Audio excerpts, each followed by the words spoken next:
Kill Bill famously revived the old Klingon proverb that revenge is a dish best served cold. And indeed, if I were shot in the head to the presumed death of my unborn child and a 4-year coma wherein my body was treated, shall we say for YouTube's sake, disrespectfully, well, ho-hum, revenge it is. Fair play. But is the bride's revenge actually cold? From the perception of the conscious members of the Deadly Viper assassination squad, certainly, 4 years have passed. From the bride's perspective, she is shot in the head, then coma, then she wakes up to what the movie advertisements refer to as a roaring rampage of revenge. It's a similar setup for John Wick. Car stolen, dog killed, Baba Yaga returns. But now, yeah, I'm thinking I'm back. The film Pig is an interesting case wherein Nicolas Cage kills them with kindness, following the same template as Liam Neeson in Taken or John Wick while searching for his truffle pig. But instead of murder or fisticuffs, okay, without him punching, he cooks meals and examines why former associates failed to follow their dreams. We don't get a lot of things to really care about.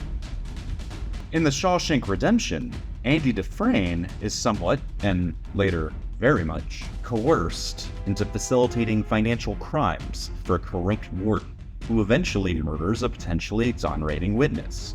Andy spends years gradually making his escape, but is able to successfully reveal the warden's crimes and also escape with the ill-gotten money. Most versions of Punisher entail some version of his family being murdered and his devotion to executing the responsible parties, and then others equally vile.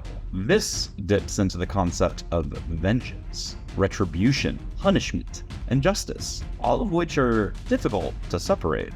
Same could apply to Batman, Daredevil, Wolverine, you name it. Revenge is a dish best served cold. One inescapably clear and classic story of cold revenge comes from The Count of Monte Cristo by Alexander Dumas. This may be one of the clearest and finest examples, and it might be the most well-known tale. Edmond Dantes is wrongfully sent to prison and escapes to a secret fortune found by a dying fellow prisoner. He returns in a new identity, the nominative Count. The story is referenced in V for Vendetta, another story in which revenge is served cold. Going back further in time, Odysseus slays Penelope's suitors for their arguable abuse of the Greek rites of guest hosting. Depending on your view of the world, there may be cosmic justice, or there may only be the resolution that we carve out in an indifferent universe. The officiating structures, law, court, judge, all may be valid and righteous, or corrupt and vested in particular interests. Stories of revenge are morality plays, enacting how we hope the world eventually finds fairness and closure. So all this leads to the question, what temperature, actually, is best for justice? Cold, unrelenting, and measured? Or heated, passionate, and swift? Judge Dredd violently executes those found guilty on sight, serving as a barrier to chaos in the desperately fallen world in which he lives. Served cold, the punished may not even know or remember what they supposedly did to begin with.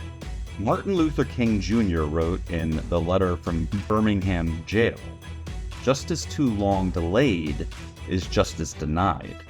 And then there is the Christian perspective. Mercy, redemption, grace. To become an avatar of vengeance risks falling into the sin of wrath. To err is human, to forgive, divine.